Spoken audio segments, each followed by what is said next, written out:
you.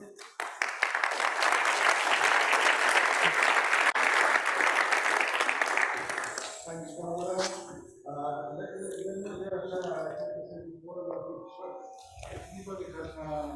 Problem with the language, there is simultaneous translation.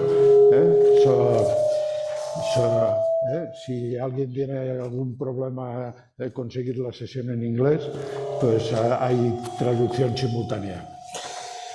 Okay, now as Barbara was saying, cities face grand challenges.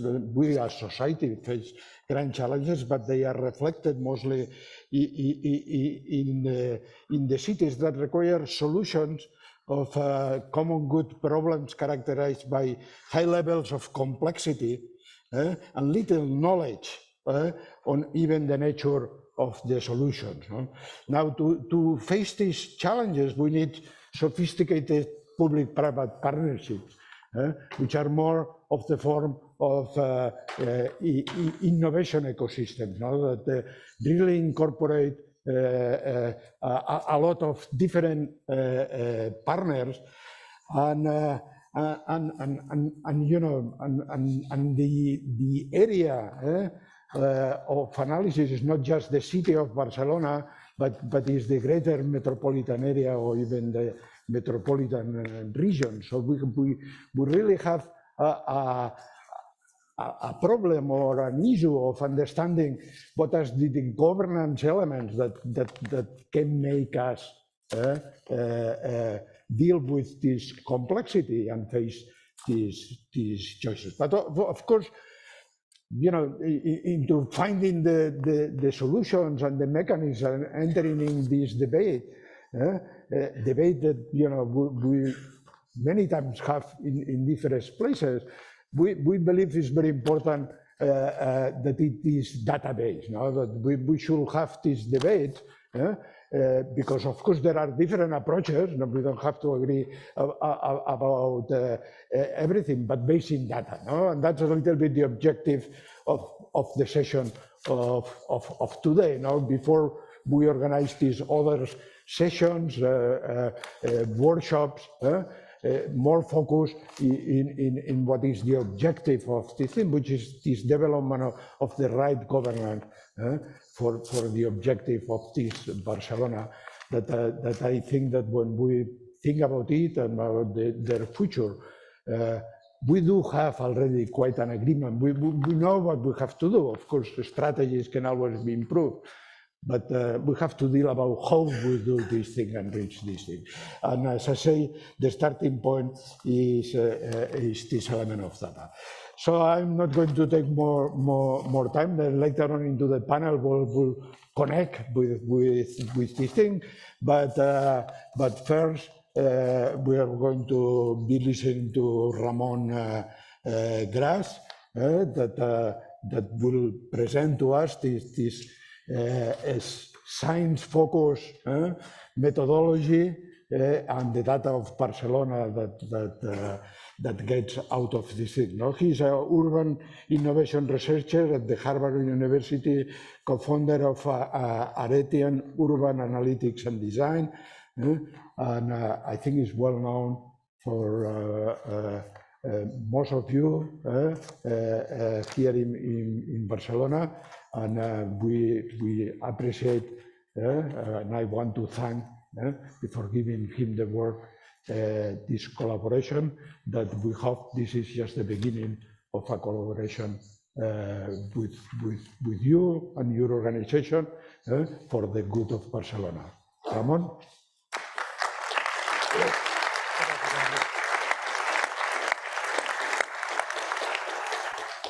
Good morning, everyone. It's a pleasure being here at the IESE Business School in Barcelona, my city, and joining you all, invited by IESE Business School and the Center PPP for Cities and Sustainable Development, and also the City of Barcelona, the City Council, the City Government, as Barbara expressed earlier on. I would very much appreciate, especially not only the Secretary General Jaume Armengou and Joan-Enric Ricard, their generosity and their fantastic team, Alicia Plana, Federico Grossi, and Stefania, and the whole team.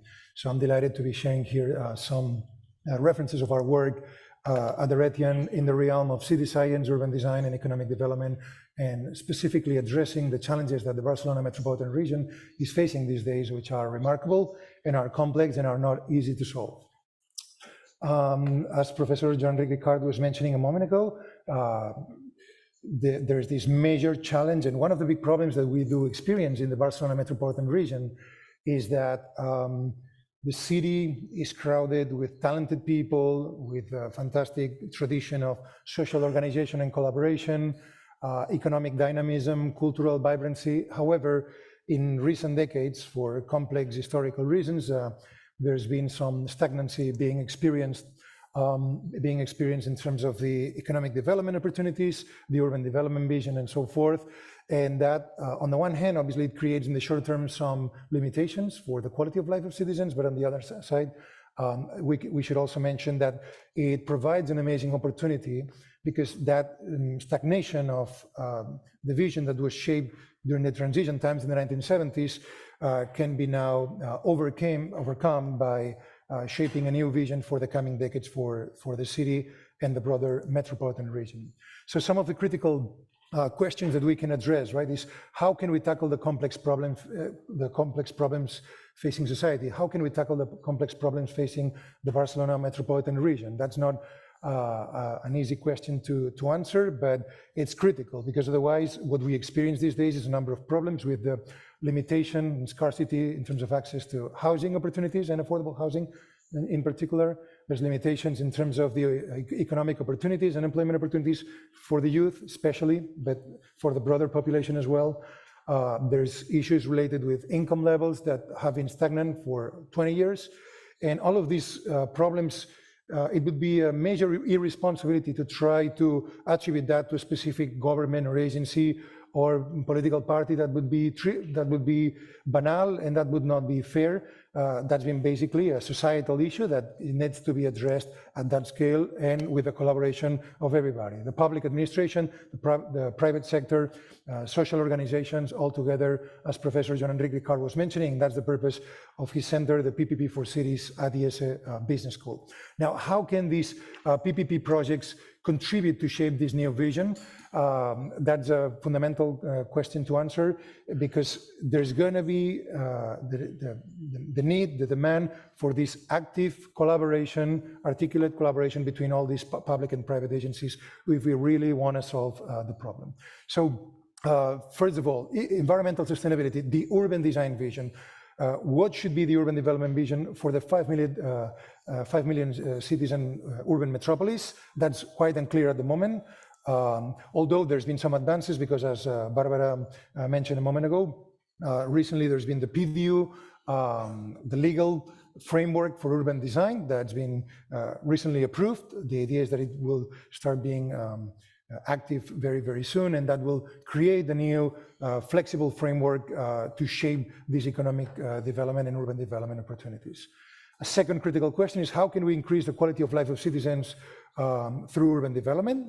How can we link urban and economic development together? Here you see the Badalona and Sant Adrià de Besòs, Tres Xemeneies area, which is one of the most promising for the near future. And the third critical question is the governance piece, right? How can we coordinate all these efforts? And how can we galvanize the knowledge economy to create distributed prosperity for all citizens and visitors alike? The area that you observe is in Esplugues de Llobregat, very close to Barcelona, and it's one of the most promising areas that will be developed in the coming years in the Barcelona area. So in order to answer those questions, we should start by considering that if we integrate in city science methodologies, if we understand urbanism as both an art and a science, as a fruitful collaboration between creativity, rigor, and scientific approaches, that can help us unlock this problem and envision potential solutions that could give way for a better future in the short term. A couple of hints regarding the current diagnostic of the area, and then we will dive into the deeper aspects. Regarding the urban design, as we said, recently there's been the PDU approved that creates a flexible framework, although we need to mention that for the last few years, multiple years, 10 or 15 years, we've experienced remarkable stagnancy in terms of the framework, because the previous plan was obviously the 1976 general plan for the metropolitan area, which did a great deal of good things for the Barcelona development in terms of the 3 rondas and the openness to the coastal facade and all of that, but it became obviously over time obsolete. Another point that we need to mention is that there's a scarce affordable housing opportunities and uneven access to services throughout the metropolitan area. That's obviously an undesirable situation that we need to overcome. In terms of the economic development, we need to mention that there's also a partially stagnant manufacturing scene. We need to mention that, roughly speaking, 50% of the industries are stagnant and 20% of them are at risk. So that poses some questions for the forthcoming future. And there's other problems associated, for example, with the geographic atomization of companies that makes it difficult to have long value chains in the industrial clusters and parks that we host in the area. And in terms of the knowledge economy, there's been a vibrant environment being grown and built over the last 10 or 15 years, but maybe the qualities of it sometimes are not the most ideal ones. So we will present today some ideas to really help shape a high quality innovation ecosystem. Sometimes the startup ecosystem in the Barcelona area resembles that of developing countries, and that's obviously not a desirable outcome. So we should help overcome this vision and shape a new one. So how can we do that? How can we really come up with a scientific diagnostic on the one hand, and with a rigorous and creative vision approach for the future, in order for us to have a more prosperous, more egalitarian and higher quality of life for all citizens in the Barcelona area. I will present a brief introduction to city science. Some of you may be familiar with it, some of you, for some of you that may be a bit more a new approach, but that may help shape the framework of how we work at Harvard and Aretian, and then we'll go deeper into the Barcelona problems and how we can solve them, right? So first of all, paying tribute to the references and masters and the people that we admire. As you know, Professor Jeffrey West from the Santa Fe Institute in Santa Fe, New Mexico in the United States.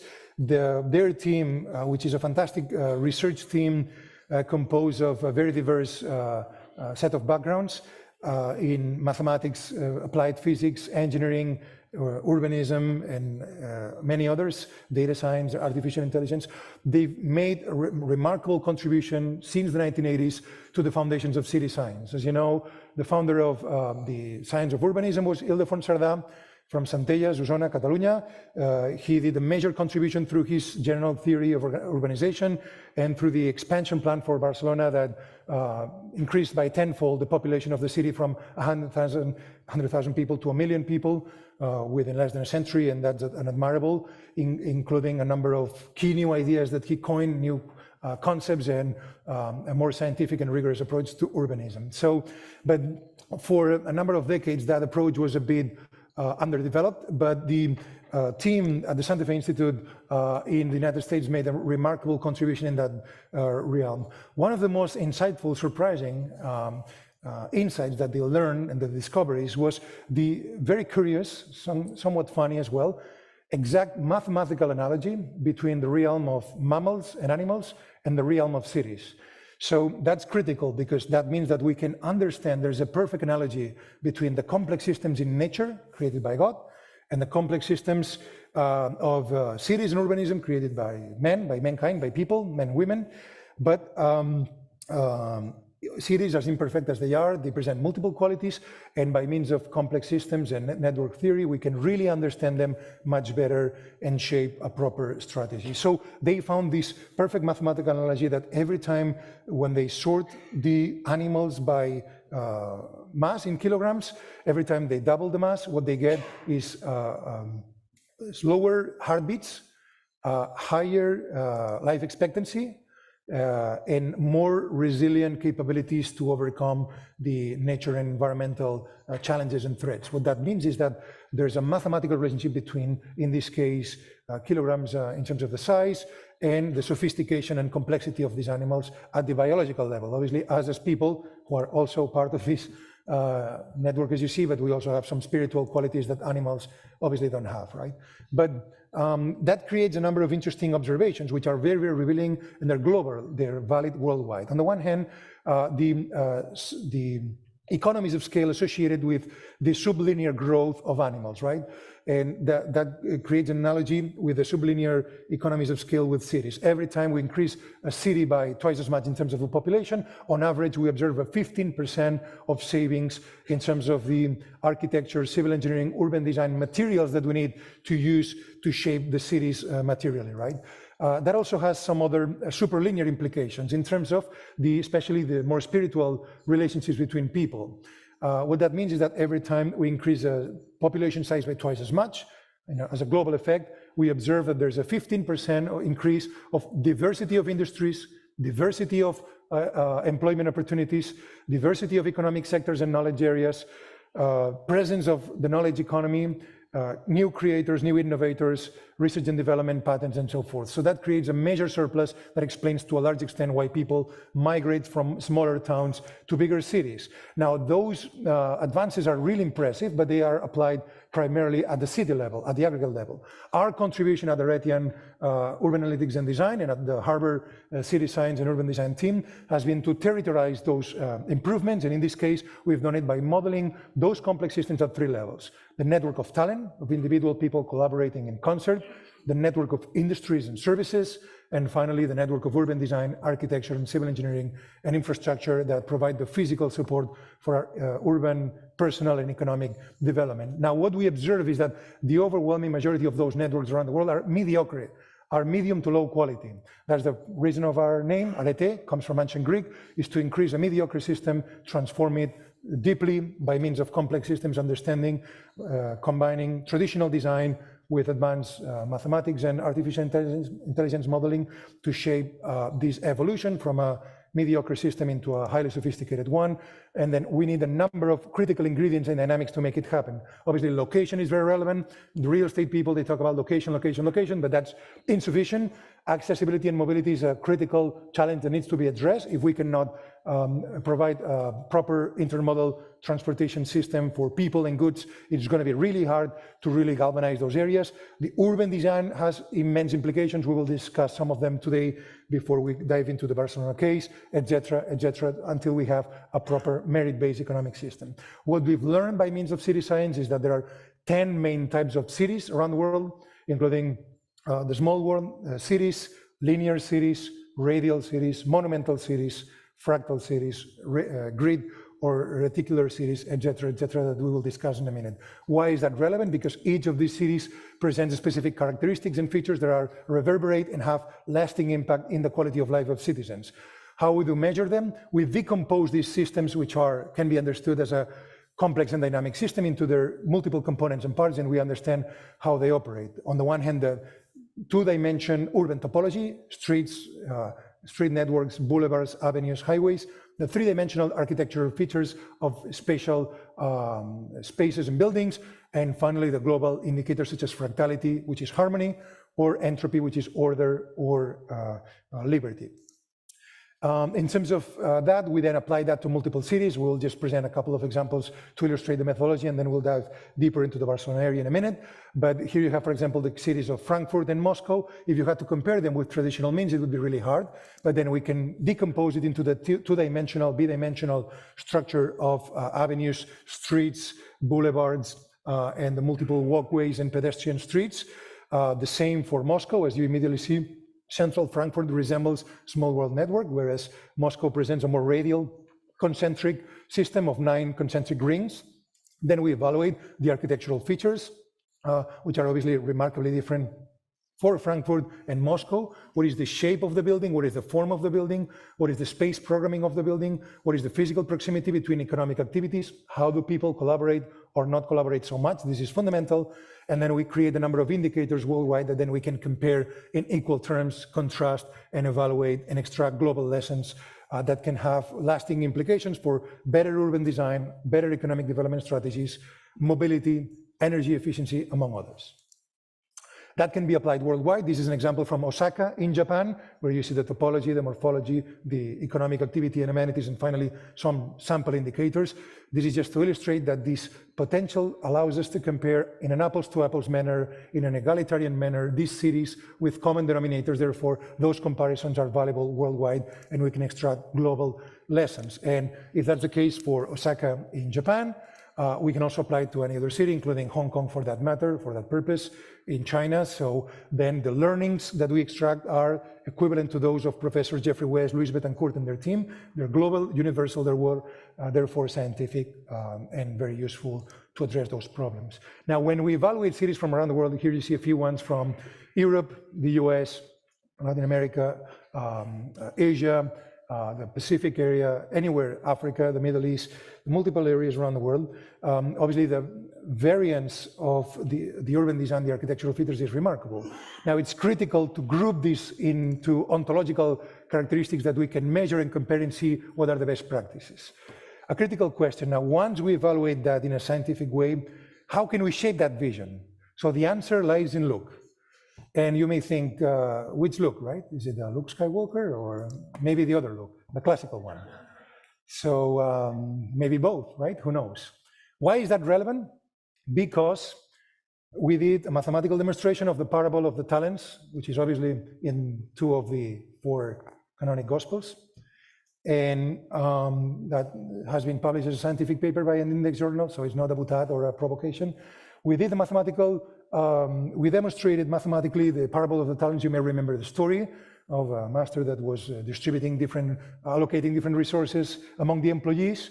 And then it was a bit counterintuitive because Christianism, which is a deeply egalitarian religion and deeply spiritual religion, it seems that it's saying something which is counterintuitive, that the ones that they give the most, they produce the most in a power law exponential way. That's very, very impressive, and a bit confusing and hard to understand for many people. But the idea here is that whatever gifts or talents we're being given, the best outcome is when we use them to their fullest. And that's unfortunately very difficult to do. Why? Because the overwhelming majority of systems around the world are oligarchic, which it means is that they create a reduced group of people, an oligarchy, that controls the majority of the resource of power, and then other groups are being excluded from decision-making processes very often. And what we try to do, among other things, is to create more porous systems that creates a merit-based system, which is on the one hand egalitarian, that creates opportunities for everybody, especially the more vulnerable people, so they're protected, and also opportunities for the brightest and more brilliant people. You can see here a comparison. The log normal structure is the typical one, which is concentrating in this aura mediocritas, the mediocrity of business as usual systems. What we are trying to achieve is a scale-free, fractal, high-quality harmonic polycentrism system, characterized by, on the one hand, distributed networks which are egalitarian, and on the other, concentrated nodes that create surplus, right? Egalitarian and freedom to create value and to distribute it. The area under the curve of the scale-free system, as you see, is much, much larger. Now, why is that relevant? Well, whether it's one look or the other, or maybe both, one thing that I'm sure we'll all agree is that Jabba the Hutt was a son of a bitch, evil and disgusting character, and the little creature that went with him was an evil and stupid goon that was not helpful at all. So I'm sure that we will all agree on that. So a strategy that's critical here is to shape, on the one hand, a fractal system, fractal three-dimensional system for Barcelona, that's characterized, among other things, to strategically locate innovation districts in critical areas to increase dramatically the quality of the urban design, of economic development, and of the knowledge economy systems to increase the performance of them. We've evaluated multiple innovation districts around the world through our city science methodology, 50 of them in the United States, 55 in Europe, 20 in Latin America, and multiple in other countries in Asia, Middle East, and other parts of the world, including Africa and other parts. And what we've seen when we evaluate these urban environments around the world is that there are certain features that are critical, right? So here is just the map of the ALDAs that we publish. It's open access. If some of you want to review them in detail, you are more than welcome to download the report through our website. It's totally for free. And we present some of the insights as well as the comparison across the board for 50 innovation districts. And that's critical because what we observe is that when the urban design qualities are high quality, when the smart specialization strategies are aligned between the multiple sectors, research, applied transfer innovation, startups and the vertical chains from industry. And finally, when the knowledge economy system is being shaped with a network of physical places, third places that create the synergies, those areas thrive and become very, very successful. You have some examples here from California, New York, North Carolina, and other parts of the United States that we've measured quantitatively, and also the qualities of them, right? So what we'll learn by evaluating these multiple innovation districts is that there are causal mechanisms which are not trivial, not easy to see, but are fundamental, and they have strong territorial urban implications. In other words, when we shape a specific urban innovation ecosystem in an area, that we can call innovation intensity, the percentage of people working in knowledge-intensive activities, that tends to create, in time, lasting effects through innovation performance, new products, new services, patents, creations, etc., which in its turn tends to create innovation impact.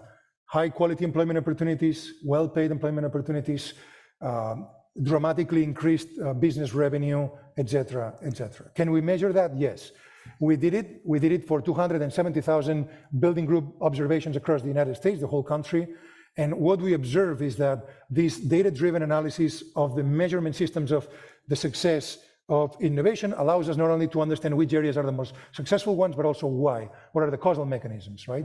So what we observe is that when they double the effort of innovation and they increase the density, the physical proximity, they tend to produce 4 times more innovation per capita, 16 times more knowledge-intensive employment opportunities per resident, and 25 times more revenue per unit of resident. Therefore, the multiplying effects that we described earlier on are really dramatic, really impressive, and we want to achieve them. What we can then do is model the networks of innovation. This is one network from the Americas. You see every node is a person, every color is a team, how they collaborate with one another. The closer they are, the more they collaborate. And what we immediately see is that there's some causal mechanism between the people that make the most effort and the results that they get. We can aggregate that at the research group level or innovation level, and that presents a high level of correlation and causation with the types of results that we get as a society in terms of the average income of an area, the economic dynamism, the diversification and sophistication of the industries, and so forth. We've decomposed those 3 phases in 7 phases to be able to measure them quantitatively, so we can see how many researchers, how do they collaborate with one another, to what extent they're being able, by means of physical third places like innovation hubs, technology transfer centers, applied research labs, startup incubators and accelerators, they can collaborate in a fruitful and dynamic environment, and therefore help cross this bridge from the original abstract idea to the final tangible, physical or intangible digital solution. A couple of references: network of talent. We can measure those geospatial effects. This is the case of Barcelona. You immediately see in blue, the most dynamic areas are in Eixample, designed by Sardà. In the 22 Arroba, Miquel Barceló and other people here did major contributions there, and as well as Alta Diagonal area and the port area for logistics reasons. It creates lasting causal effects, and it creates an innovation impact. The graphics are slightly different, but quite similar. That means that there's a causal relationship there between the decisions we make and the results we get 15 years down the road. Is that something specific to Barcelona or to the Catalans? No. We observed that in Stockholm, in Sweden, in Scandinavia. We observed that in Chicago, in Illinois, in the Great Lakes states, in the Midwest area in the United States. We can observe that in Seattle, in Washington, in the Northwest, in the Northwest of the United States, an urban area that's been very dynamic in recent years, as you know, similar to Austin and others. And we observe that for that purpose in New York, Berlin, Marseille, Adelaide, Boston, anywhere. It's a global, universal causal mechanism between the decisions we make as urban designers, economic development leaders, thought leaders, and investors, and the city government leading that or coordinating those efforts, and the results we get as a society. Then we can measure the impact that that has in terms of the quality of life of citizens worldwide, and we observe very uneven results.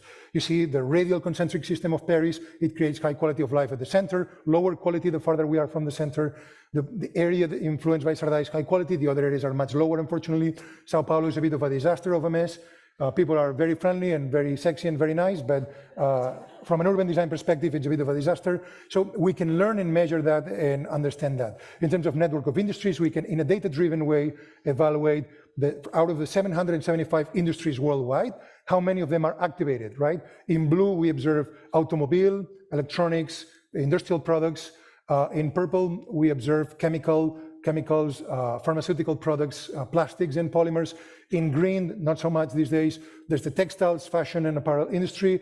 In yellow and brown, we have the agricultural sectors in food, industries, etc., etc., etc. Here we observe the case of Las Españas, Spain.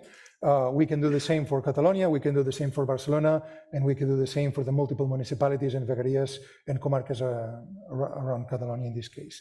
As you observe, Pakistan is very different, mostly focused on textile industries and agricultural products, right? It's a much less diverse and less sophisticated overall. But Germany is more diverse and more sophisticated. So by means of evaluating these complex systems, we can learn which are the industries that present a true comparative advantage worldwide and how we can take advantage of that to help increase peaks of quality in terms of the economic development. One of our contributions has been to take that system and territorialize it. In Catalonia, we have, roughly speaking, 950 municipalities, obviously the largest being Barcelona with 1.6 million, but we can tailor that analysis to understand which are the 300 and so industries that present a global comparative advantage in Barcelona and why, which are the ones in Badalona, the ones in Terrassa, the ones in Sabadell, the ones in Tarragona, in Girona, in Reus, in Olot, in Lleida, anywhere.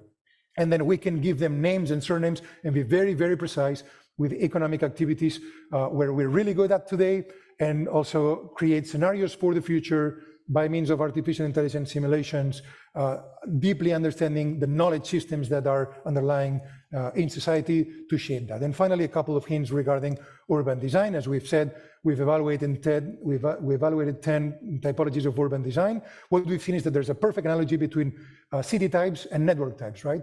We have a small world network, small world city.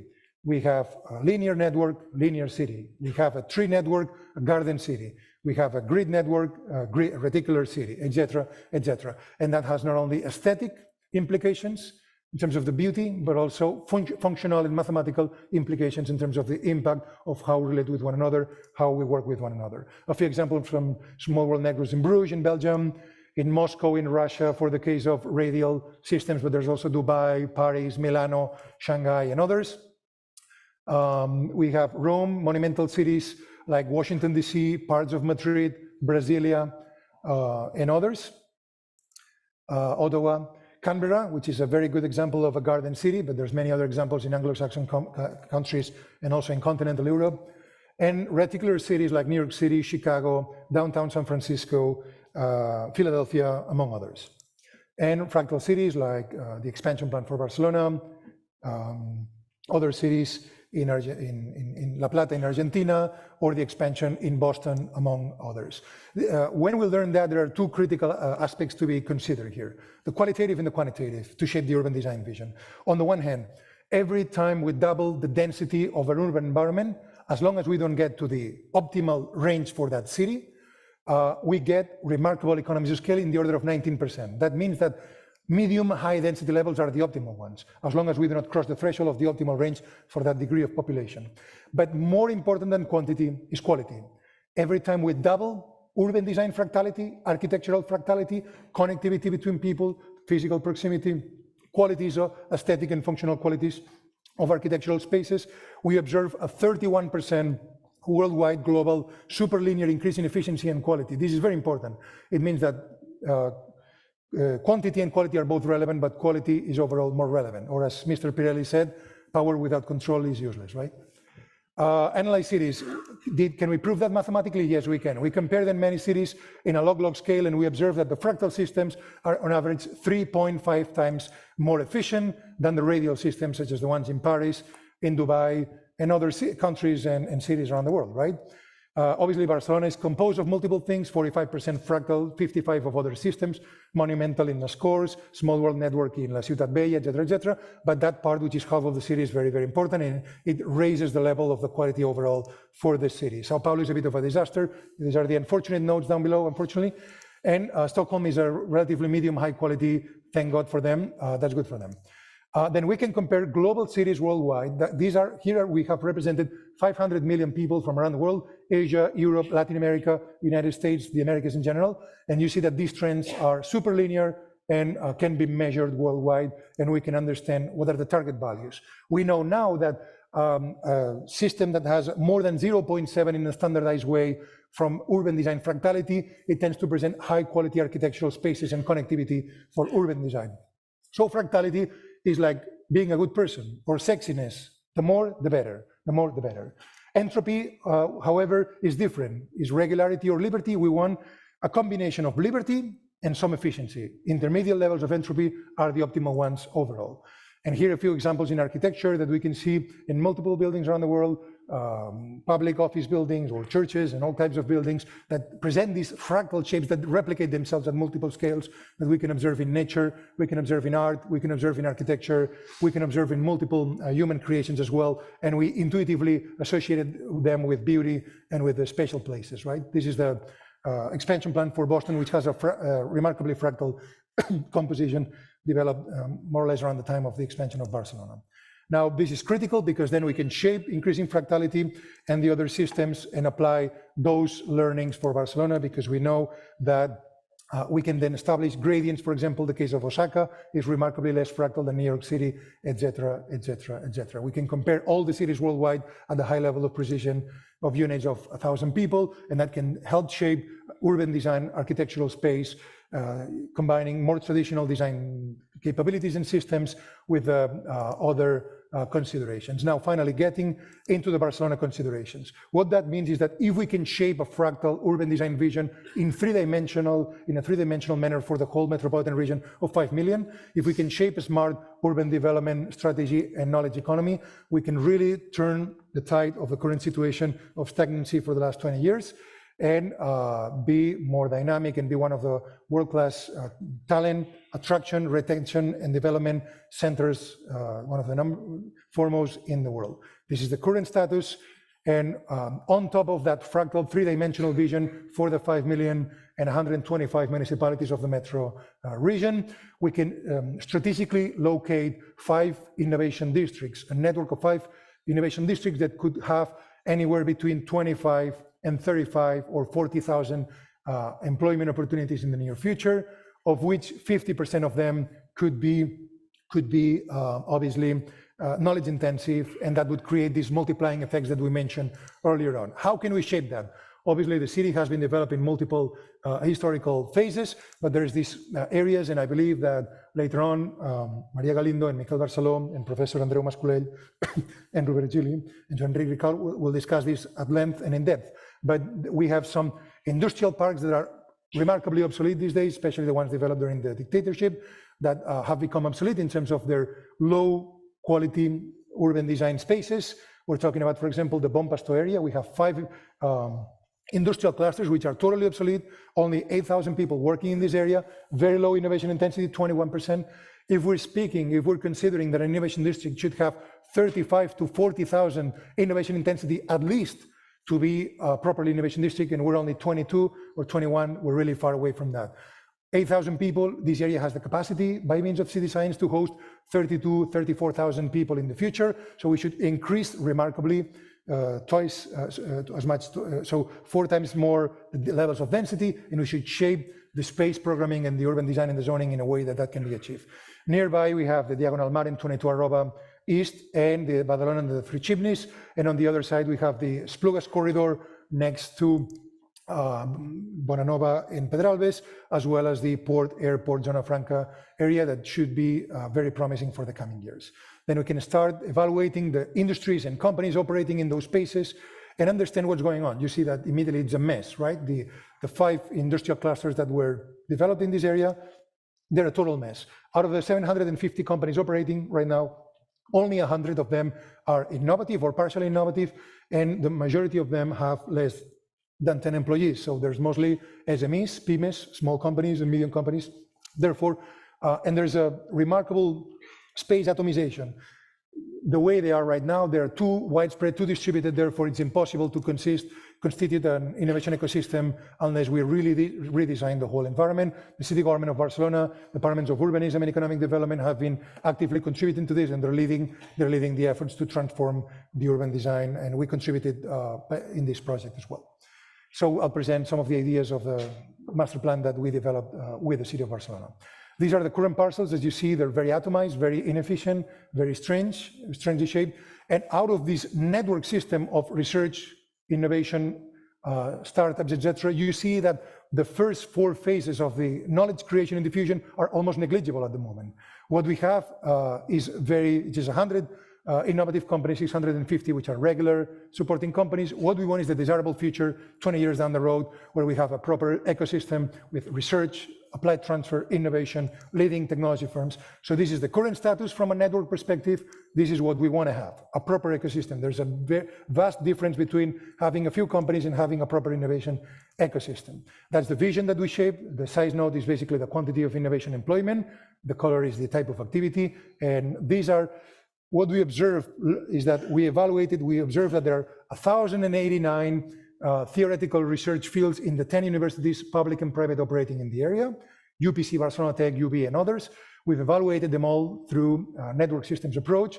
Of them, we'll learn that there's 325, broadly speaking, applied research sectors that present potential synergies with the industry, and they can be grouped in 11 knowledge domains, of which 5 of them should be supported in this area. So this is the area that we are proposing to regenerate. There's the master plan that we developed with the city of Barcelona, working very closely for the last year.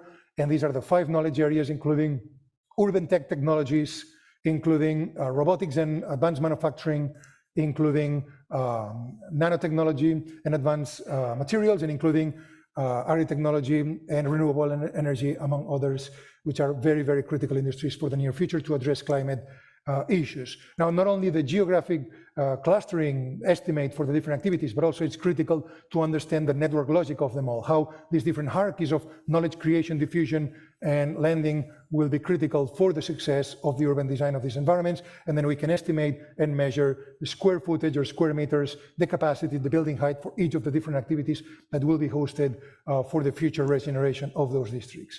How did we get that? We evaluated, as we mentioned, multiple universities, UPC, Institut Germans Trias i Pujol, UOC, Elisava, UB, UPF, etc. And we'll learn a number of things by modeling the 7 phases of innovation.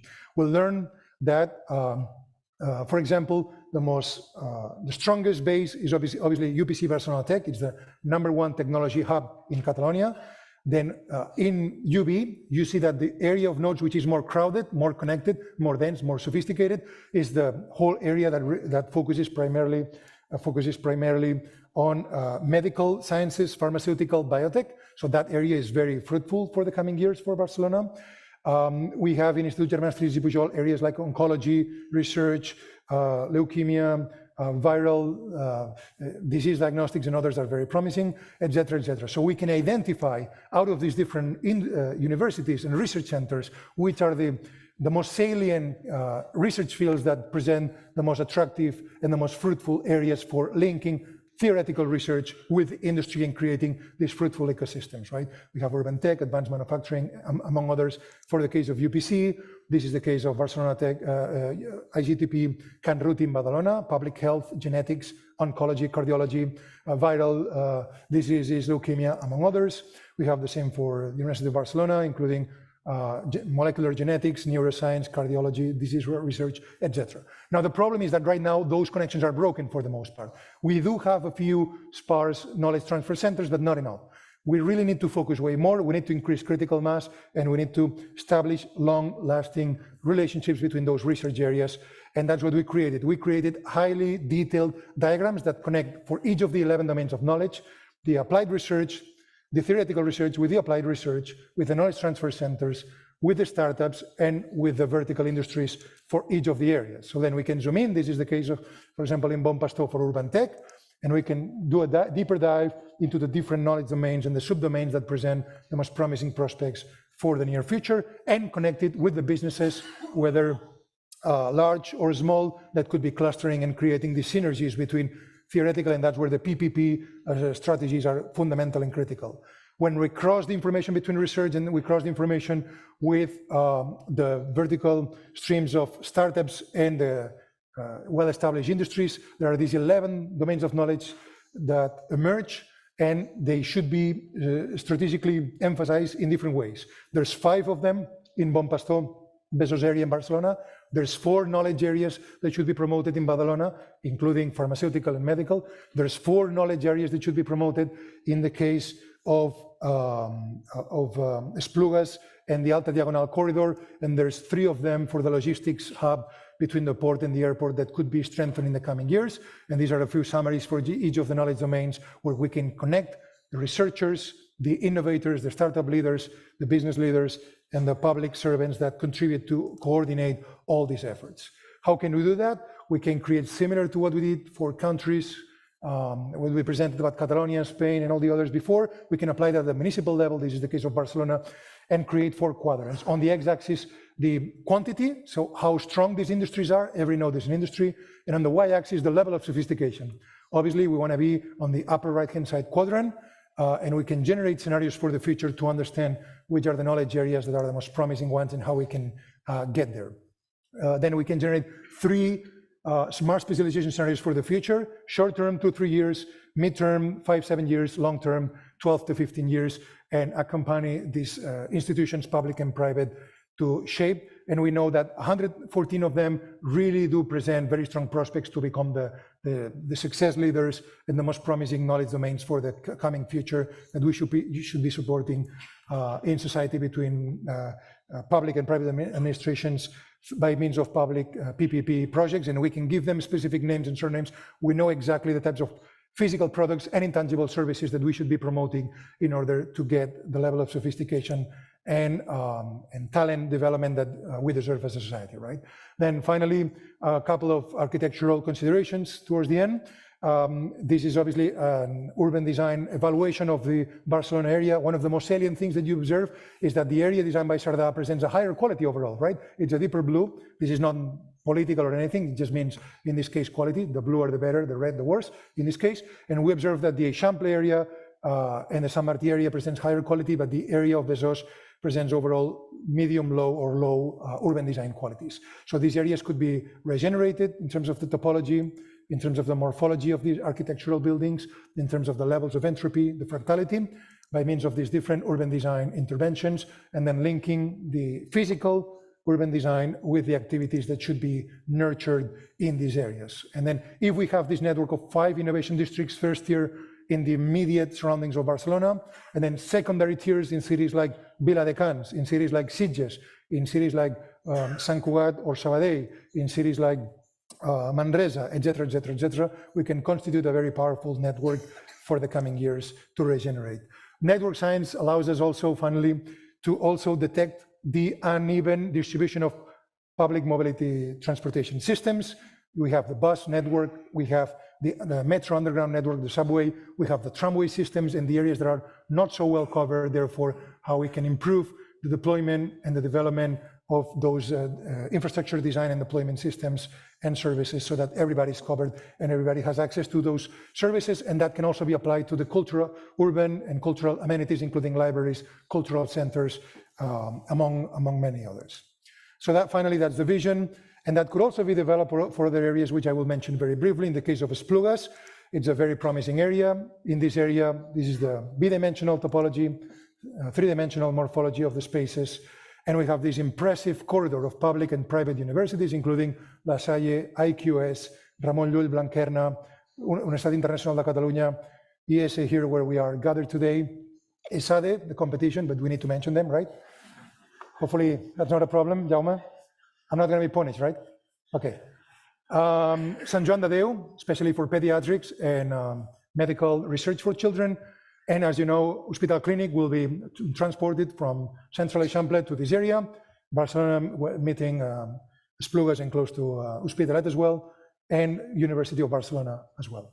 So we can also evaluate the private universities. This is the case of the Ramon Llull Center across the board, and we can identify which are the most salient and the most promising research fields that we should be connecting between applied research and the other domains of knowledge, and what are the specific industries that present a comparative advantage for the case of Esplugas. One of the things that we observe for Esplugas, and also for the case of Badalona for that purpose, is that unfortunately, because this lack of a more coordinated ecosystem, Barcelona proper, the 1.6 million proper city, has been creating a macrocephalia. It has, out of the 1,900 startups around Catalonia, the overwhelming majority, way more than 1,000, are hosted in Barcelona strictly.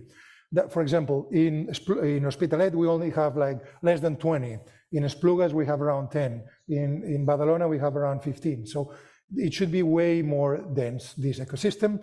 We can apply the same logic, smart specialization for Esplugas and for Badalona, and obtain how we can envision this urban regeneration, economic regeneration, knowledge economy regeneration of these networks, connecting the dots and establishing a proper physical and intangible ecosystem to make it happen through PPPs. And then finally, on the other side in Badalona, very, very promising, we have the North Campus and the South Campuses close to the Tres Xemeneies. There's multiple industrial parks, and we have obviously the Institut de Germans Trias i Pujol, led by Professor Jordi Barratina, a brilliant researcher who lived for 12 years in Boston. And there's multiple synergies here between heavy vehicle manufacturing, precious metals, textile design, plastics and polymers, and other industries that present remarkable comparative advantage. And again, we can carefully curate the regeneration of the urban fabric in a three-dimensional manner for architectural spaces and urban design environments, and tailor the four main knowledge of fields that should be shaped, promoted, and devoted in this area in the corridor between Badalona, Sant Adrià del Besòs, very close, by the way, to both Diagonal Mar and Barcelona-Besòs Bon Pastor area, right? So we can go in depth in other cases, but these are the industries that present a comparative advantage. We can compare Barcelona and Badalona, see the similarities and the differences, and how we can promote a very, very strong knowledge ecosystem in Badalona for the coming years, which is a very, very promising. We need to say, though, if we do not propel the proper industries, the proper startup sectors, the proper applied research, if we do not connect the dots, chances are we may not observe the multiplying effects being realized. That's why it's so critical to establish a proper ecosystem, as Miquel Barceló and the other speakers, distinguished speakers, will discover today at length. Then we can finally comment, this is the area from an urban design perspective, but we can evaluate those industries in terms of the business revenue they present, in terms of the knowledge proximity, which is a very different macroeconomic analysis, in terms of level of sophistication and complexity of the products and services that they generate, produce, and sell and export, or the global comparative advantage. All of them are relevant in different ways. We want to see how sophisticated we are to increase sophistication. We want to see how strong our knowledge is to increase critical mass. We want to know how revenues are doing to increase the commercial relationships. And we want to know which are the industries with a revealed comparative advantage to really target specifically the industries that present the most promising prospects for the future. And finally, just a little gift, comparison between Barcelona and Madrid, to mention that data-driven, we're not that bad. We have a more diverse set of industries and intangible services than Madrid. These are the cases of Barcelona. This is Madrid, as you see, in terms of the smart specialization potential. They're mostly focused in 2 or 3 areas. We have it widespread between 9 and 10, so therefore we have a broader base. It's more diverse. They do have other advantages. Maybe their state is not so hostile against them, but they do have. But we do have a more diverse and a more lasting and rich history in terms of economic diversification. And even though Madrid is doing very well in many respects, this is Barcelona and this is Madrid. And we can say that overall, when we compare the smart specialization opportunities for both Barcelona and Madrid, the prospects for Barcelona, if we do the homework properly, are more promising. Because what we observe is that in Barcelona, the degree of concentration of high value added emerging industries, the ones on the top left side that should go to the right by means of increasing quantity and critical mass, is bigger. And Madrid presents more industries like the big dot, which is basically focused on traditional fossil fuels energy systems that will be obviously transition in the coming years. Therefore, they do have a problem with that, and we don't have it that big. So therefore, it's going to be easier for us to transition towards the fourth industrial revolution if we integrate harmonically, as we said, a fractal metropolis urban design vision, architectural space design, and urban infrastructure vision for the coming years in a 3-dimensional manner for the 5 million people metropolitan region. A network of world-class innovation districts, 5 of them that we discussed today, and 20 of them in the near areas and smaller cities. Stronger, longer, and stronger and more dense value chains, and higher concentration of physical proximity of companies, both for physical products and intangible services, and a knowledge economy that should be more focused on high value added and creating high quality employment opportunities for the youngsters and for everybody to increase the quality of life of citizens and for all. So with no more ado, thank you so much for your patience.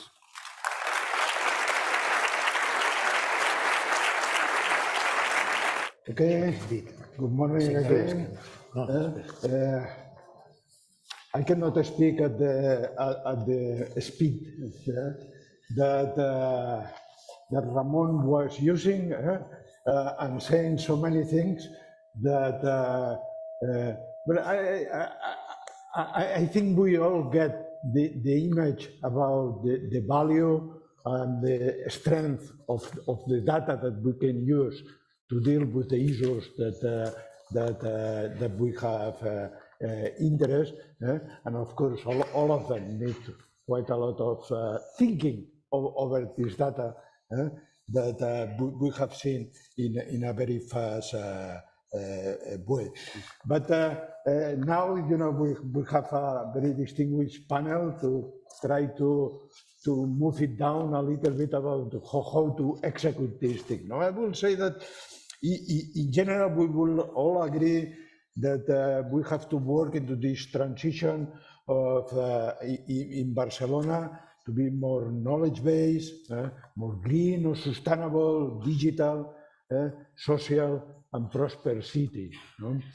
And not just city, metropolitan area. Let me emphasize this thing again, because it's important. So we may have a strategy, perhaps we can improve it, we can keep discussing, we can generate a shared project, but I think that mostly we have an issue of what to do now to advance it and how to execute this thing. It's not that much about the discussion of the vision, but on the execution. Now, for this thing, just very short points, I think we need to recognize and visualize, and that's what we have been seeing here, and we can do by analyzing this data, the values of the city, the legacies that we have, what do we have, the different points, but we have to tie the dots. That's the effort that we have to make.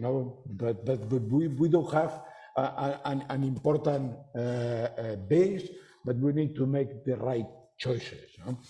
And for this, I think we need to make the effort in having an ambitious and brave public leadership. I think we need to recover a visionary, ambitious view of this metropolitan area, and now is the moment, not just because there are election coming, which I hope this is part of the debate, but also because the global challenges that we are facing, all the green plans and digital transformation and recovery funds from Europe.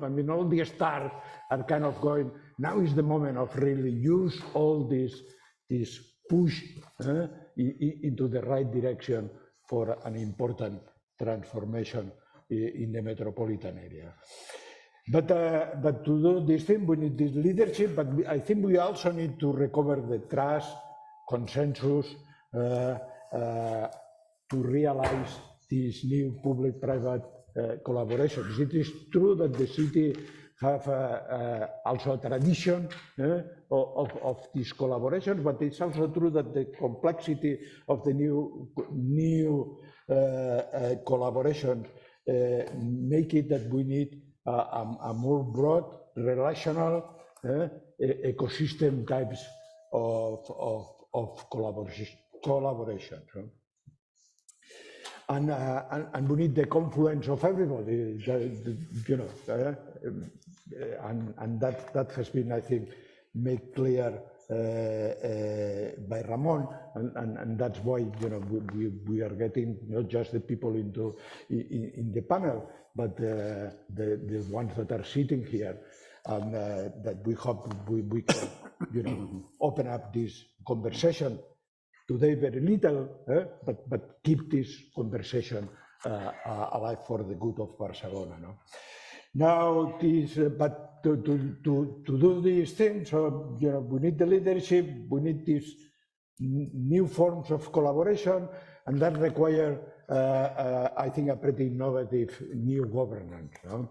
We need to do something that, as I was saying, is more open, relational, inclusive, focused on the vision, and this focus, by the way, was also highlighted in other aspects for what Ramon said. Are we all for this? I mean, are we open to move in this direction? Well, we'll see what they have to say, this distinguished panel.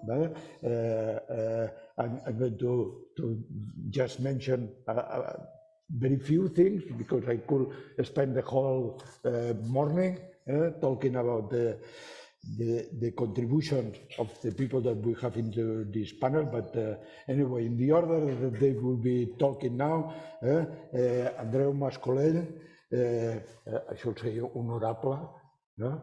Andreu Mascolell, now is the president of Barcelona Institute of Science and Technology. He has been a professor of economics in the Harvard Business School and UPS, founder of the university at IESE, also a former Minister of Economy and Knowledge, o conseller d'Economia i Indústria a la Generalitat de Catalunya. Then, second, we will have Miquel Barceló, member of the 22 AD and the Global Institute of Innovation Districts. He has been president and partner of InnoPro Consulting, and he's the director of the Master of Business Innovation at the University in Barcelona. It's clear his contribution in terms of innovation districts, and that's the topic that he will do. Well, by the way, Andreu will be more focusing in R&D and innovation. And third, Roberto Gili is CEO of Fractalia Innovation Hubs. He's a member of the board of director of Stage 2, and he is part of the IESE Tech Factory Advisory Board. No? And he will be focusing in emerging ecosystems. And last but not least, Maria Galindo, is now board member of the Climate Neutral Smart Cities Mission at the European Commission. She also have a large trajectory, mostly in the public sector, but also in the private with some consulting. She has worked as a general director, I imagine, of the Digital Nation and the Urban Agenda, la Generalitat de Catalunya. He has been a partner and director of the International Smart City Business at Deutsche Consulting. And first, when she was in the Barcelona City Hall, she was the first director of Beat Habitat and kind of founded the Beat Habitat. And I imagine she will focus more on the public side and the social content of this thing. And without more things, thanks for sharing this thing with us. Andreu? Thank you very much. Very glad to be here. Congratulations, Ramon. That was a brilliant presentation. You may have noticed that he has an aesthetic feeling. This is one of my favorite sculptures in Barcelona. But you may have noticed his analytical power, but I want to remark also the intellectual courage. I kept thinking during his talk, will he or won't he compare Barcelona and Madrid? And he did.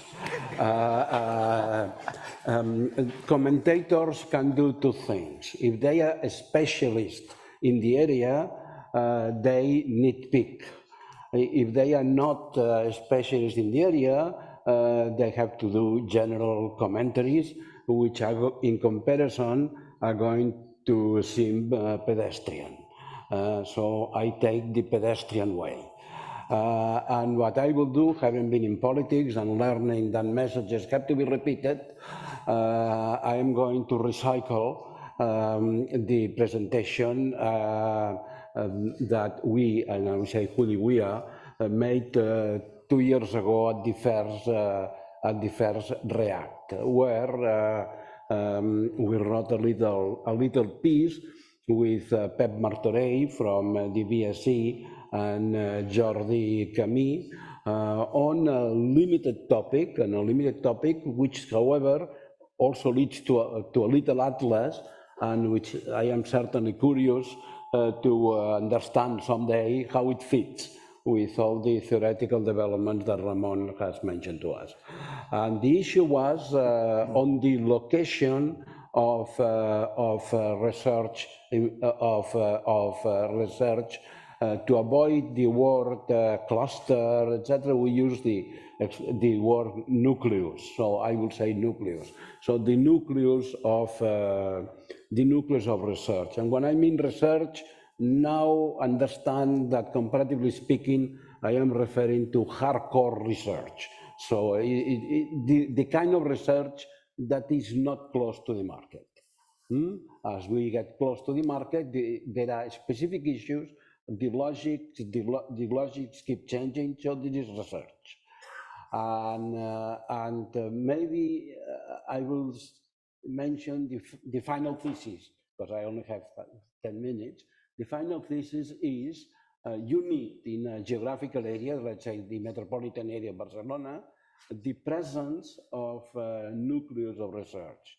The whole system demands that you have these places where brains are exercised. That said, when you think on location, the hypothesis is the maximum efficiency is obtained by attending to the internal logic of research. And the conclusion is, if you are a policymaker, you should not use nucleus of research to balance neighborhoods or to open up new areas, etc.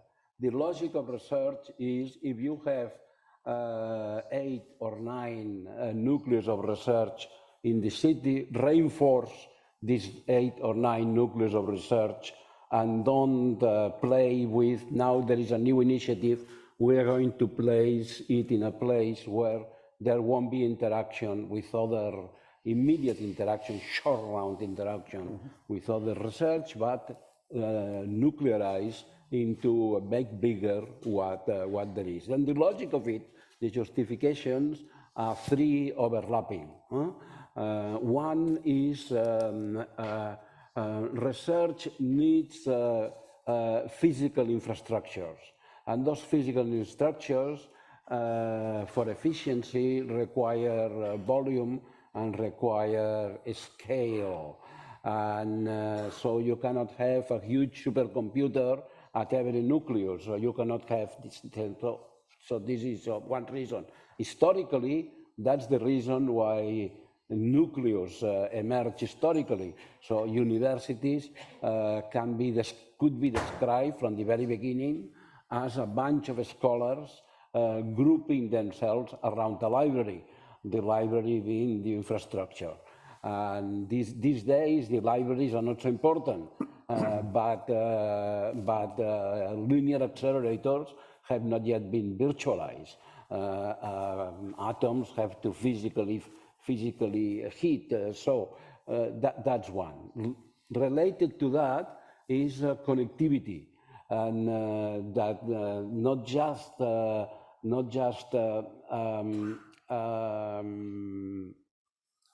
internet or digital connectivity, also electrical connectivity.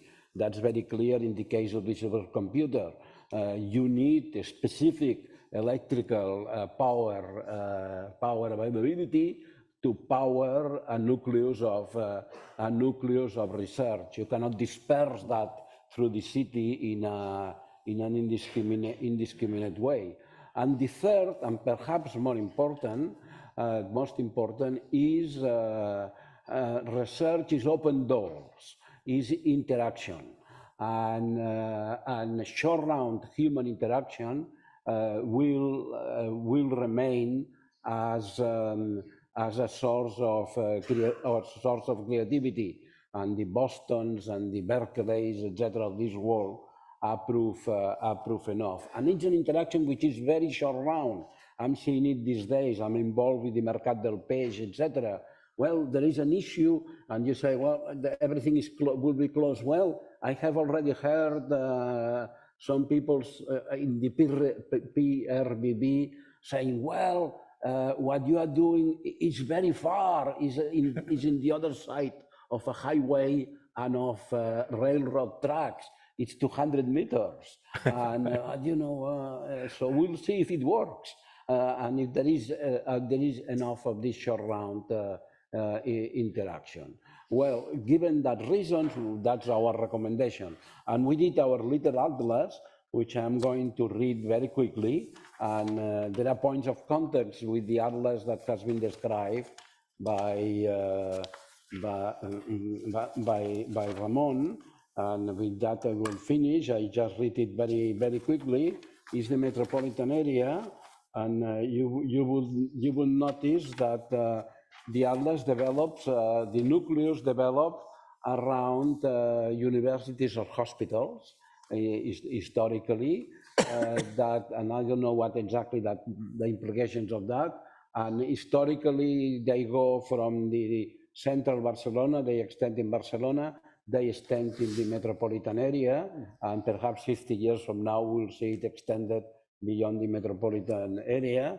I also think that I have talked about the logic of research versus, let me say versus in this case, the logic of things which are more market-oriented, the innovation, startups end up in factories, industry, etc.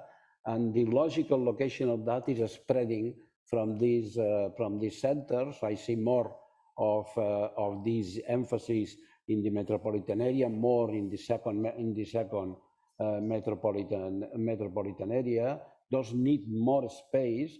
Density is not so crucial. The more closer to the market, the more walls you have to build, because there are secrets of the commerce. So there is an evolution of the logics. Anyhow, the 11 areas, it's 12, but from 2 years ago, there has already been a change. Things move. First, Plaça Universitat Raval. Second, Ciutadella, remember it's geographic. Third, the Clinic Escola Industrial, and that's the one I cross. I think the decision has been made to move it to an existing nucleus, so I take that out. Then Sant Pau, Vall d'Hebron Mundet, Diagonal Pedralbes, and then all this is in Barcelona, and then historically we move outside the city, UAB Alba, Bellvitge, Can Ruti. Exceptionally, we come back to Barcelona, 22 Arroba, Campus de la Mediterrània, Diagonal Besòs. So I ended up here. I think I have taken my 10 minutes. Yeah,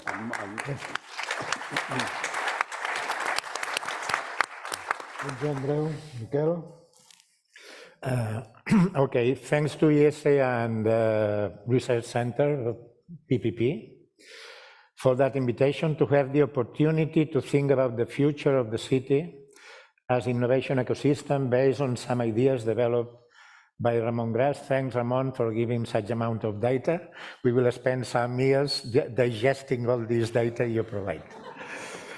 I will talk about innovation districts, like Ramon. from my practical experience in projects in Spain and Latin America, and from some research shared with institutions like 22and Network and the Global Institute of Innovation Districts, also with my collaboration with experts like Ramon and Robert Gili, among others.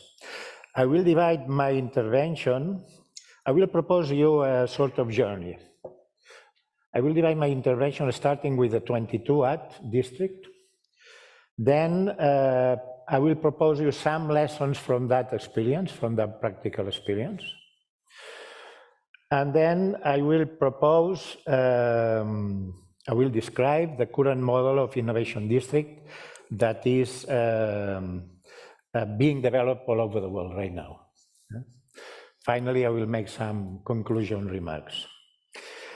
1999, more than 20 years ago, a public debate took place in Barcelona City Council, developing a new urban plan, basically transforming the old industrial area of Poblenou into residential. A group of professionals react presenting an alternative based on a study of 20 cities worldwide that were basing their economic future on knowledge and on innovation. Finally, the mayor, Joan Clos, accepted it and started the design process from year 2000. The year 2000 started the process of creating 22@. I have summed up 2 intensive years in half a minute, but I will go on. The most relevant factors, I would say success factors of the process, the most important is to move from an urban planning based on zoning to an urban planning based on mix of uses. This was the first statement. And the most important, an urban planning modifying the general plan of a metropolitan area, new uses, high densities, equilibrium between the public interest and the real estate investment. Must be an equilibrium. And this, if there is no this equilibrium, it doesn't work. So we must make we must modify the urban planning in terms of keeping the system, of increasing the incentive for real estate investment, but at the same time keeping the public interest. So we define a new code for the new economy activities based on knowledge from 22A, industrial activities, to 22@ this is the origin of this funny name, 22@ knowledge-based economy. Everybody knows 22@, but very few people know 7@. What is 7@? Does anybody know 7@? 7@ is really very important. 7@ is to reserve 10% of the soil for knowledge activities. And this is built for the urban planning. Why 7@? Because 7 is public facilities, it's public services. So from public services to public knowledge activities, research centers, universities, so on. So we create 20 hectares to provide, to invite universities, to invite research centers to move to the 22@. Green areas, public residential, infrastructures, public space, based on public-private partnership. The infrastructures project is 180 million euros, 90% paid by the private, keeping the incentive for the private interest. So that's a success story. But let me say from the actual perspective, some factors to correct or to take into account. Actually, some failures that happened during this journey, and some learning process, some lessons from what happens in the world during those 20 years. That happens many things, many experiences there are in the world. So the first, I would say, failure or lessons to take is the critical factor of governance. Sometimes governance is critical for the success of an innovation district. And without governance, there is no PPP, there is no public-private partnership. So somewhere, 10 years ago, the governance of the district were lost. If you want the debate, you can say, well, it's a longer story. Then it was lost also a critical factor of 7-Ad. In the first period, we invite many universities. In this space, there were not universities. Now there are 5 universities, 10 research centers, private and public, 25 university students, and so on. And this was because of providing the 7-Ad space. And we didn't take into account the gentrification phenomena. Now the floods in Poblenou are the more expensive in Barcelona. And normally people going there cannot live in Poblenou. Going there to work cannot live in there. Then I will speak what we are doing now in other projects. As some lessons, we define a mix of uses where there were 10% of residential. The experience said that we mistook. And in the actual projects, we propose 40-30-30, 40 economic activity, 30 different types of residential. We have to innovate in residential. I call it communitary residential, co-living, residential, thing like that, to be able to attract talent, international talent. This is one lesson we learned. And then in those 20 years, we saw that the innovation ecosystem had reached highly enriched and win complexity. So we have to enrich this. I think you, Roberto, are going to speak about that. Which is the actual model that is being applied in the world? No, things have changed. New conditions as climate change, new energy model, mobility change, globalization, technology change. So that gives us the necessity to change the model. And the main elements of the actual model that is being applied to many cities in the world is an ecosystem. So it's a system, is made by different elements interrelated in the phase of design and in the phase of implementation. The first one is a new urban planning, as I mentioned. The second one is economic strategy based on a smart specialization strategy, not just the RIS3. There are different methodologies to define the right economic strategy, a specialization.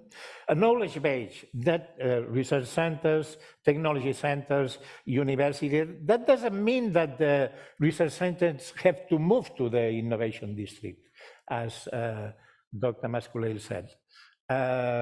But the relation must be established between the economy, the companies, and the research centers, and we have to manage this. No? Then a social subsystem to compensate the gentrification phenomena, city lab, public housing, connection with the educational system, and a governance system to assure the management capacity and the PPP. A few words on the economic and socioeconomic impact. Following Enrico Moretti and The New Geography of Jobs, Enrico Moretti says that the multiplier effect between a high-tech job and a service job is 1 to 5. That's what Dr. Moretti says. In our projects in Latin, socioeconomic, Latin, Spanish, Latin American society, we apply the 1 to 2. So for every, he says high-tech, I prefer to say high knowledge, intensive knowledge job, is demanding services. So when you want to estimate the socioeconomic effect in terms of jobs, we say that in one if we can attract one talented people, in fact, we are creating 3 new jobs, you know, and that's very relevant and that's very important. So in Besòs area, we are able to transform 50 hectares. That may be in 10 years, 10 new jobs, new qualified jobs. Actually, what we are promoting is 30 jobs, and in the Besòs area, 30 new jobs in 10 years is very, very important. You are transforming social, economically, and urban area in that case. We make a study estimating what could represent in terms of real estate investment to transform just 1% of the industrial soil in Spain. And we estimated that it is a new real estate investment about 40 billions, 40 American billions, 40,000 million. That is relevant. So we can try just 1% of the actual industrial ground or soil. Yeah? Some conclusions. First of all, governance is a very critical factor, and we know it with different cases. The right solution of how we implement governance is not always the same, must not be the same. It depends on the cultural and the historical city. And I know many cities, some cases a foundation, some cases an association, in some cases a public-private society. But what is very important is to integrate the quadruple helix, to foster the PPP, and to be able to develop 3 functions: leadership, participation, and management capacity. And that's it. We must take into account that the governance need to be accomplished in different levels, not only in the institutional levels, but in the cluster level, in the organization of activities level, in different levels. So governance is a complex function that must be designed and must be managed. And well, some final remarks. First of all, the future of cities depends on their capacity to promote, develop, and manage urban innovation ecosystems, like the innovation districts that are developed now in many cities in the world. Actually, 22at is a global reference right now, and you Ramon, know it. You can go any city in the world, and they know what is 22at. They don't know the origin of the name, but they know what is 22at.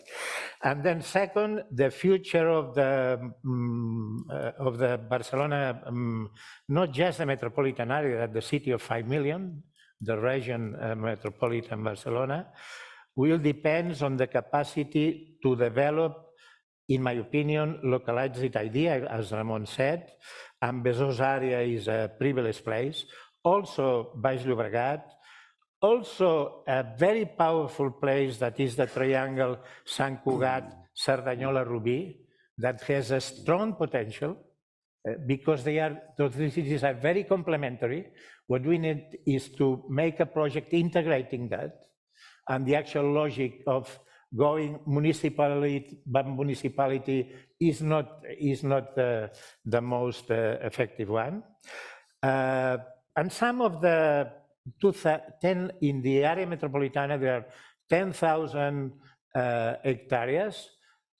1/3 of these hectares are in a process of decaying, in decaying process. No investment, no private investment, no public investment.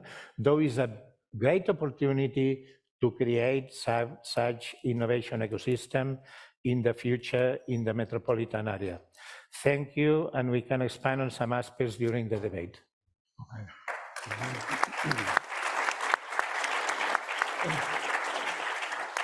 Thanks, Michael. My turn. Roberto. Good morning, everyone. Thank you very much to IESE for inviting me. I'm really proud to be here today, side by side with first-class actors of the innovation ecosystem. I've prepared a pitch. I think that will be a very prosaic pitch in comparison with Ramon Gras' lecture.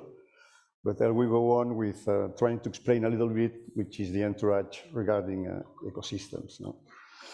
I have my questionable authority to talk about innovation ecosystems has its baseline in the fact that I participated actively in the creation of Stage 2, as John Enrique has explained. And Stage 2 is an industrial tech accelerator program, first in its kind for industrial tech focus in Spain. And I remark the fact that it's industrial tech. And recently, I have been co-leading the creation of a platform called Fractalia that aims to be a one-stop shop for the design and implementation of spaces where innovation happens, from urbanism and architecture to designing and managing innovation spaces.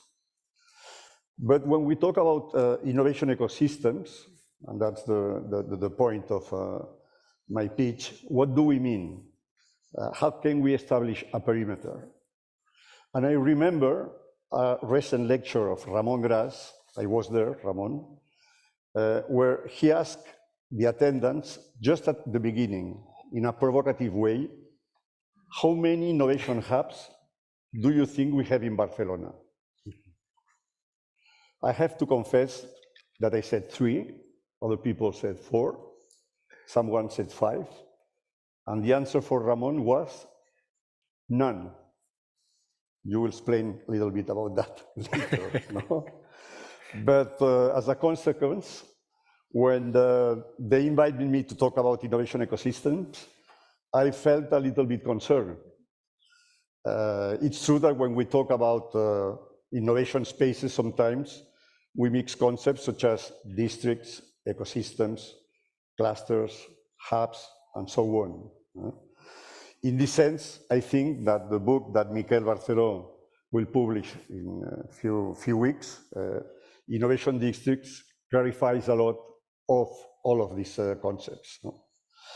So in the end, I decided to play safe and ask ChatGPT, how can we define an innovation ecosystem? And I will just quote the summary because it would take forever to go through the whole text. And the definition is the following. It's a dynamic and collaborative community promoting innovation and entrepreneurship by helping entrepreneurs and startups in order to successfully develop and escalate their projects. Full stop. I consider the definition very interesting as it indicates a goal to create successful startups. All the actions related have to go in this direction. It can be criticized, but I acknowledge its value because it identifies startups as detonators of value creation. Once we have a definition, I think that's worth applying a criterion based upon the trigger or cause that ignites the process of creation of an innovation ecosystem. And with this standard, I would consider 3. First one, top-down ecosystems, originated by initiative and led by the public administration, usually with some complicities of private institutions or corporations, and with a well-defined playbook to be implemented. This will be the case of Barcelona's biotechnology ecosystem, promoted and led at its start by Professor Mascolell. Basically, as most of you already know, the Big Bang starts around 2006 with the creation of BioCat, organization that coordinates and promotes the life sciences in Catalonia and brings together representatives of all the sectors related. It's true that the project didn't start from scratch, but it required an ignite moment, and it was made with great success. I would say that this kind of initiative requires a certain degree of sectorial specialization and critical mass to concentrate and optimize resources. The second modality of innovation ecosystem would be bottom-up ecosystems, such as the consolidated digital ecosystem that we have in Barcelona area. with reference companies like Glovo, TravelPerk, Signatory, or Wallbox, among others.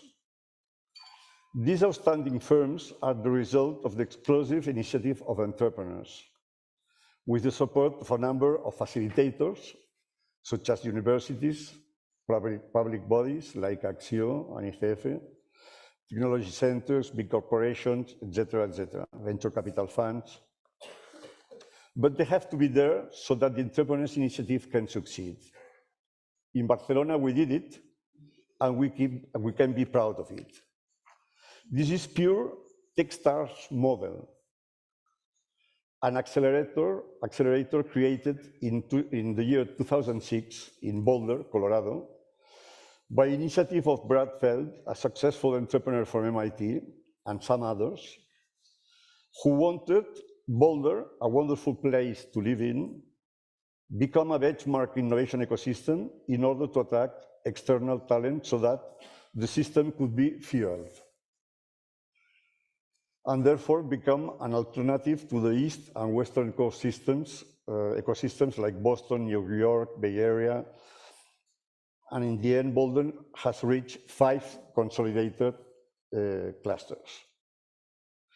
From Boulder Techstars model, and now they have expanded to 13 countries with 30 locations, created more than 2,000 startups, 80% successful, those are their statistics, raised more than $7 billion, and achieved a market capitalization around $25 billion.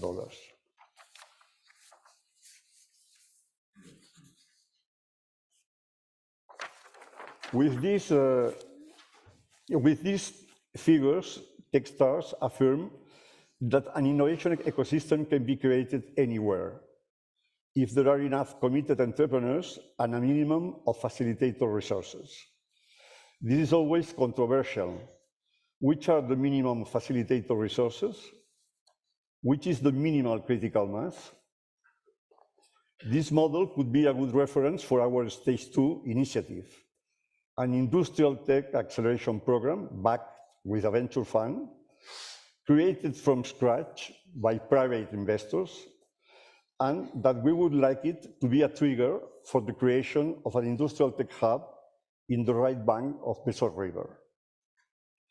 The third and last modality of innovation ecosystem could be called middle path, and I will be very short. It would be the result of a formal complicity between the public sector and private institutions, with no prefixed sectorial specialization, but with territorial limits and urbanism rules. As a paradigmatic example, we could mention 22@, on which Miquel Barceló has already provided some information, and which is setting a reference for lots of places around the world. In the end, we could say that some sectors, such as digital, design, learning, and audiovisual, are the prevailing ones. This model, with an adjustment to the particularities of each location, can be replicated by means of applying the 4-helix model, a critical mass analytical path, plus an adequate governance model that's very important, as Michael has resulted before. This is the reason for a platform like Fractalia, that it aims to be a one-stop shop for the design and setting up of spaces where innovation happens. And I stop here to meet the agenda and hope we can discuss those issues later. Thank you.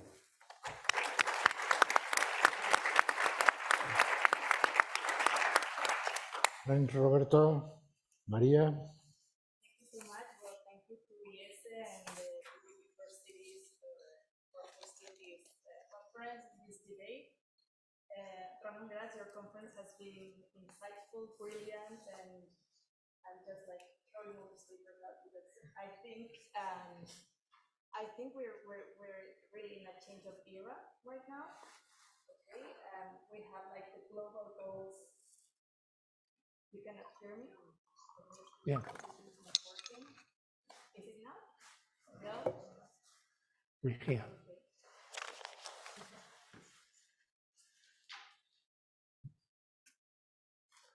Aquí sí que se sent. Sí. Ah, per allà. Aquí sí. Did you put it on? Yeah. Un micro. Sí, li passeu un micro. On. Resta. Yes. Okay, you can hear me now. Endavant. Ja t'ho explicaré. He trobat un... I'll start again because I was saying that I found Mr. Ramon Gras conference very insightful and brilliant in a way that I think that we must realize that we're in a change of era, that we're in the data era, and that right now we must rely very much on the data, on the available data, as to project and set up the vision for the future of our cities, and specifically for the case of Barcelona, as we've just seen. We're in a very complex place right now, I think, for urban development, for city development, for economic development. We're facing like the biggest challenges we can imagine. This week, we're celebrating World Water Week.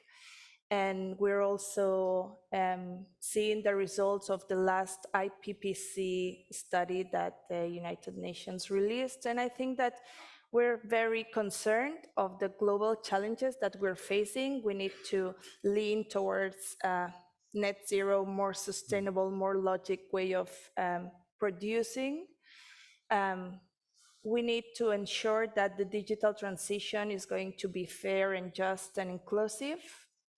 And at the same time, as cities, we need to state what are the short-term local goals and how we're going to localize in our cities these global challenges and these global goals. So it's not easy, but there's some aspects and some ingredients that cities like Barcelona have in place. I think that most of the things that have been said here today, and we all agree that Barcelona has the different aspects to really face these challenges that we're facing globally, but we need to go one step further. Now, cities currently represent 60% of global population. In Europe, it's 75% of global population that live in cities. Cities are the ones that are producing the most CO2 emissions, almost like 2/3. And 60% of global energy consumption comes from cities. So we have to also include all those elements in the way we define what's going to be our proposition, our city proposition for the economy, for the innovation ecosystems, and also for the society and for the people. And I think that even though Barcelona has the different elements, and this is what has brought very much Barcelona and what has brought traditionally Barcelona to be a successful city and a renowned city worldwide, Barcelona is located on the top numbers of the international rankings on competitiveness, on attractiveness, on talent, on startup creation, on innovation ecosystems. 22@ is well an internationally known example of how to bring innovation into the city and into traditional industrial areas. But we still need to go one step further. We cannot face the challenges of the future, and we're talking about a vision for Barcelona's future, by doing the same thing that we were doing long ago. So it all relates, and I completely agree with what has been said here, to the governance model, the capacity of bringing the different elements together, and how do we improve and engage and empower each of the elements to thrive by themselves, and also to bring in the people and the citizens into the equation, right? 10 years ago, I was very honored to be working at the Barcelona City Council, and we were presenting together with Professor Joan-Enric Ricard and with other colleagues from IESE an application for Barcelona and IESE to host the PPP for cities as a center of excellence of United Nations Economic Commission for Europe. And what they liked the most of this application was exactly that, the capacity of Barcelona of bringing together and combining the different dots as to thrive. Barcelona at the time was putting up the first or second plan for being a smart city. And there were three elements that we called like the successful points for Barcelona to become that smart city. The first one was a vision. And we're talking about the vision here, and I think that we've been sharing a vision, but Mr. Gras' conference was setting up like the different elements for the vision. I think that in 3 months' time, we have an elections coming, and I think that your conference should be like on the table of each of the candidates that is going to run for elections. We need a vision, and we need to share this vision, because this is the ultimate thing that you need to do in order to align everyone's objectives so that everyone can relate to what is going to do to benefit not just oneself, which is very illicit, but also the city, and ultimately help the city in achieving these long-term visions. And for Barcelona, as the 2030 commissioner was saying before, it's to reach climate neutrality in 2050, but doing this in a race to net zero by 2030 as being one of the cities of the mission, the European mission, of which I am part in the European Commission. So having a vision so that everyone can align to the vision. The second is having a plan, and I think that probably the plan here is how do we reinforce these innovation ecosystems and these hubs.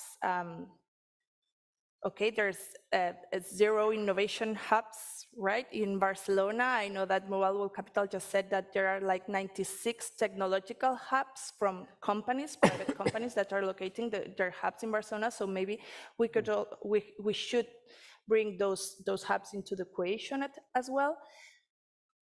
But how do we plan for these hubs to happen, to attract talent, to retain talent, to build talent? Right now, you know the numbers. In 10 years' time, 70% of the jobs that we're doing today will be non-existent, because there will be new jobs that are new to create. So how do we prepare the talent? How we do prepare from our universities, from our business schools, the talent of the future, as to respond to these new needs that will be arising?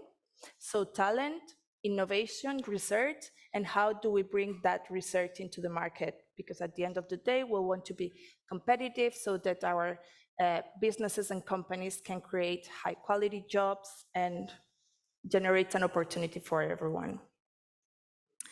And thirdly, and I said a vision, a plan, so this time to like integrate these innovation ecosystems and to build on the areas that Ramon was proposing before. And thirdly, the governance model. We need a renewed governance model that builds on these public-private partnerships. And I know, Professor Joan Enrique, that long ago we were talking about people first PPPs, so putting people as well, but I'll put in there the 5th P, so people first, public-private partnerships that take into also into consideration the place. So we are in Barcelona, and what works here may not work somewhere else. So we need to take into account the idiosyncrasies of our economy and our city as well. And to build on new business models, and technology and digitalization and innovation can really promote that. And we need all these networks. And I think that many ecosystems that are arising right now, alliances, Mobile World Capital, the Barcelona Health Hub is going, I think is thriving in its sector as well. And you were mentioning also like the medical corridor for Barcelona, but also associations like Barcelona Global, the PPP for Cities. All these elements are helping the city in gaining this vision. And perhaps the city of Barcelona, and here you will agree or not with me, but has lost a little bit of this vision, or has been a little bit limited to sharing the vision with the ecosystem in building this vision for the last few years. But I think that these associations, these PPPs, and these elements of the ecosystem are helping in thriving, in making the city thrive, even at times where perhaps the vision for the government is missing or is not at the front pages as it should be. Thanks. Okay.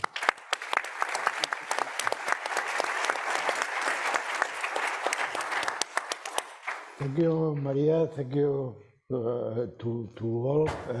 In fact, now we should open for questions, but it's already the time for the cocktail to continue the conversations. So I was thinking about changing slightly instead of opening. I do want to give at least the opportunity to each one of the panelists to add something, depending on what they have heard before that they think this kind of a minute of closing for each one of them. And in the closing for my part, just reminding you that this, for us, is the start of a journey that we are going to be making particular workshops in different areas of these ecosystems, and we'll invite again everybody to collaborate and participate in the creation of this vision and in helping the public leadership, which as Sidba says is extremely important, and try to facilitate this communication that is necessary to build these partnerships. And we've been planned to have in around November a kind of a joint conference again. And I hope with more time to really have the debate. But I thought that here it was important to fix these points of start. Okay, and I shut up and. Just nothing, just have enjoyed the talk, and I'm looking forward to his next talk. Me too. Okay. The same for me, then. Yes. I shall have a question for Ramon.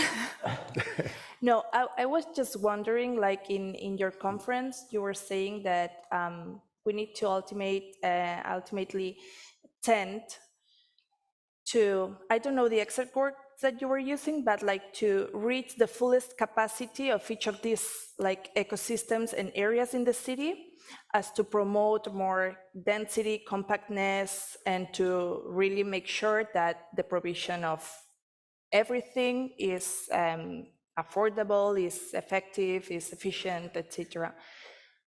But that, together with the challenge that more and more people are moving into the cities, and that cities are like reaching higher. So how must cities, or what does city science suggest for cities to do to really balance out the capacity of these ecosystems to reach their full potential, and how to keep providing the services in the city, how not to like, collapse city mobility, how not to collapse even more the housing market and the provision of basic services, etc. Maybe for a city like Barcelona is, well, I don't know. No, I'd like to know your insights. Absolutely, Maria, and thank you so much for your question and for all the great, brilliant contributions by Professor Andrew Masculell and Michael and Robert. Regarding your point and linking it with some of the earlier comments that the different panelists that contributed today to the session have made, I would say the following. What we've seen when we evaluated recently in a study, by the way, little marketing moment, we may be publishing a book very soon around September, City Science, Performance Follows Form, so you're all invited to the presentations. We may be presenting it in New York, Boston, London, Paris, most likely Barcelona as well, and Venice, maybe the Biennale di Venezia of architecture. And in that book, among other studies that we've conducted, what we've seen is that there are certain high-quality urban design and programming in this mixed use that Miquel Barceló was describing before. That's very relevant. Programmatic strategies that allow for people to have easy access to sustenance services, healthcare, education, cultural amenities, etc., within physical proximity. Sometimes people say that that's been already achieved depending on where they live. That's not the case. When we measure that quantitatively, out of the multiple cities and different countries that we evaluated, only 4.5% of the urban subunits that we evaluated do fulfill those high quality requirements. Therefore, more than 95% of them do not fulfill those requirements. What that means is that the way the cities were shaped in terms of the urban design fabric and the programming was quite uneven. It was probably very informal and organic along the way, and that created a number of inefficiencies. That's very relevant. One of the things that we've seen is that it is feasible with a certain degree of critical mass and density, which depends on the population of the municipality, and with certain strategies to really achieve those goals. It is feasible. But if you do it informally and you do not base some of your decisions in data-driven and evidence-based considerations, as you suggested at the beginning of your comment or lecture conversation, it's going to be very hard. I'll just name a few that would enable city leaders, thought leaders, city government, and public companies to achieve that. The first of all would be, attaining the right levels of density, as you said, that's very critical. The second would be that the urban form helps. Miquel said something very important. Mixed-use development is very important. For example, after Miquel led the 22 Arroba, that, as he said, became a worldwide reference as one of the very first innovation districts around the world, and it has been imitated around the world in many respects. It came Boston Seaport, in Boston where I live, right? And Boston Seaport did a great deal of great things, but they committed one major mistake similar to 22 Arroba, is that they devoted space for offices and high value-added activities, which was great to redynamize the environment, but the allocation for housing was too limited. And it became more expensive to live in Boston Seaport than to live in the Boston downtown with the financial district that used to be obviously the wealthiest and the most expensive per square footage or square meter in terms of the real estate pricing, right?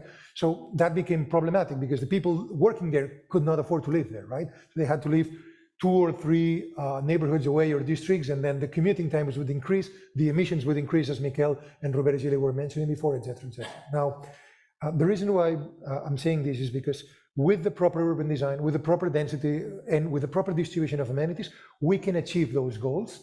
And I wanted to make a distinction here. One thing is the widespread urban services and amenities that are more generic and should be more egalitarian. And the other is the knowledge economy hubs that, as Professor Andreu Mascolell said earlier, they should be concentrated. When we evaluate all the multiple industries around the world for services and products, what we say is that the optimal is that the more generic type of economic service that we have, it should be the most widespread. And the more sophisticated, the more refined, the more complex the activity, as Professor Andreu Mascolell said, they need to be physically concentrated. And they need to be creating these hubs in physical relationship, and that links with the governance point of Miquel Barceló and that logic. I'm saying this because of the following. When I made, for Roberto Gili's point, that provocative question, it was done on purpose, because I thought that people would say 3-5 people who know well the city, right?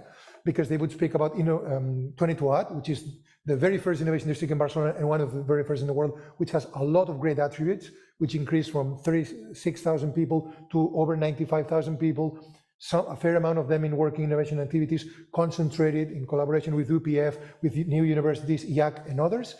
And then we have fantastic universities, public and private, and great research fields in the area. We have a long tradition of industrial revolution and brilliant professionals of work. The reason why I made that question is because what we have is parts of those ingredients scattered throughout the city, but we don't have a single system that has all the critical ingredients to help it flourish. So the idea is that with a couple of adjustments, 22 Arroba would be even more powerful.